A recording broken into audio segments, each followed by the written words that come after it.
Tomato ketchup हम सबको बहुत पसंद है। आज हम इसे घर पे बनाएंगे बहुत ही आसान स्टेप्स में, वो भी बिना किसी केमिकल्स और प्रिजर्वेटिव के। यहाँ मैंने लिए हैं 1 kg रेड जूसी टमेटोज़। ये बहुत इम्पॉर्टेंट है बिकॉज केचप बनाने के लिए आपको अच्छे पल्पी और रेड टमेटोज़ चाहिए। हम इसको रफली चॉप करेंगे, बहुत बारीक नहीं काटना क्योंकि एनीवेज हम इसको प्योरे करेंगे। तो आप सभी टमेटोज़ को काट के रेडी करें। तो ये देखें, ये बिल्कुल तैयार हैं। इनको हमने रफली चॉप किया है। अब आप सारे टमेटोज़ को ट्रांसफ़र करें प्रेशर कुकर में। इसी के साथ हम इसमें डालेंगे 1 कप पानी। ज़्यादा पानी हम नहीं डालेंगे बिकॉज टमेटोज़ में अपना पानी होता है। इसको अब हम 3 विसल्स आने तक पकाएंगे। आप देखें, अब 3 विसल्स बाद जो हमारे टमेटोज़ हैं ये अच्छे सॉफ्ट हो गए हैं। अब हम इसको कम्प्लीटली ठंडा होने देंगे, उसके बाद हम इसे ग्राइंड करेंगे। आप गरम में नहीं करें वरना मिक्सर आपका ब्लास्ट हो सकता है। तो मैंने ये सारे मिक्सचर को निकाल लिया है। एक्स्ट्रा पानी मैंने ऐड नहीं किया, जो हमने बॉइलिंग के वक्त लिया था वही हमने रखा है। अब हम इसको अच्छा पल्प होने तक, फाइन पल्प होने तक प्योरे करेंगे। आप चाहें तो हैंड ब्लेंडर भी यूज़ कर सकते हैं। तो देखें, ये अब बिल्कुल स्मूथ है। तो इसको अब हम कढ़ाई के अंदर ही, मैंने अभी गैस बंद की है, बट अब हम इसको छानेंगे।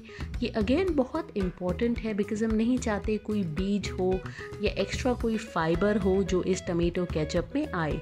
तो इसका स्मूथ टेक्सचर हमें चाहिए। तो आप इस सबको अच्छे से छानें। ये देखिए, जो एक्स्ट्रा सीड्स हैं ये सारी अब अनवांटेड निकल आई हैं। आप अगर टेक्सचर देखें, बहुत ही मज़ेदार और डिलिशियस मुझे तो इसी पॉइंट पे लग रहा है। हमें इसे कुक करना है, सिमर करना है बिना किसी पानी डाले एटलीस्ट 10 से 15 मिनट तक। इस पॉइंट पे आप पानी बिल्कुल भी नहीं डालें, जितना है उतना इनफ है। तो अब आप इसको लगातार स्टर करें। अगर हाई फ्लेम पे पका रहे हैं, अगर मीडियम फ्लेम पे पकाएं तो बीच बीच में इसको ज़रूर स्टर करते रहें।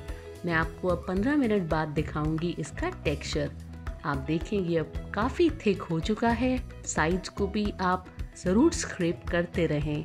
इस पॉइंट पे हम इसमें डालेंगे चीनी, कश्मीरी रेड चिली पाउडर और सॉल्ट। तो स्वीटनेस आप अपने हिसाब से थोड़ी कम या ज़्यादा कर सकते हैं। मैंने कश्मीरी लाल मिर्च पाउडर लिया है, उससे कलर बहुत प्यारा आता है। आप देगी लाल मिर्च पाउडर भी ले सकते हैं। तो हम इसमें कोई भी एक्स्ट्रा फूड कलर नहीं डालेंगे। अब आप इसको ढक के पकाएं 7 से 8 मिनट और। तो आप देखें, ढक्कन के ऊपर बहुत सारा हमारा ऑलरेडी पल्प लगा है। तो ये बहुत इम्पॉर्टेंट है, आप ध्यान रखें पकाते वक्त ये उछलती बहुत है, तो आप ढकें इसको ज़रूर। अगर आप देखें, अब ये टेक्सचर हमारा काफ़ी थिक हो गया है। हम इसको ओवर कुक नहीं करेंगे क्योंकि टमेटो केचप हमारी ठंडी होने के बाद भी थोड़ी थिक होगी। लास्टली हम इसमें डालेंगे वाइट विनेगर। वाइट विनेगर 2 काम करेगा। पहला, इसमें एक अच्छा टैंगी टेस्ट देगा।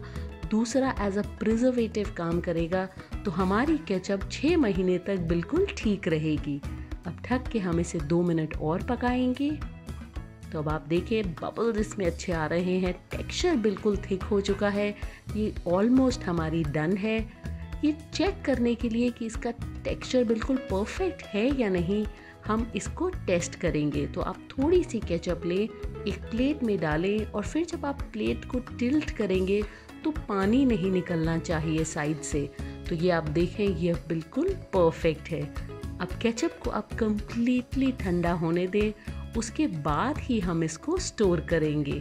तो आपको मैं अगर क्लोजअप भी दिखाऊं, ये बहुत मज़ेदार है। आप इसको स्टोर कर सकते हैं एक क्लीन और ड्राई बॉटल में for up to 6 months in refrigerator. मैंने और भी बहुत सारी जैम और एगलेस मेयो रेसिपीज़ बनाई हैं, उसका लिंक भी मैं डिस्क्रिप्शन बॉक्स में डालूंगी, आप ज़रूर चेक करें।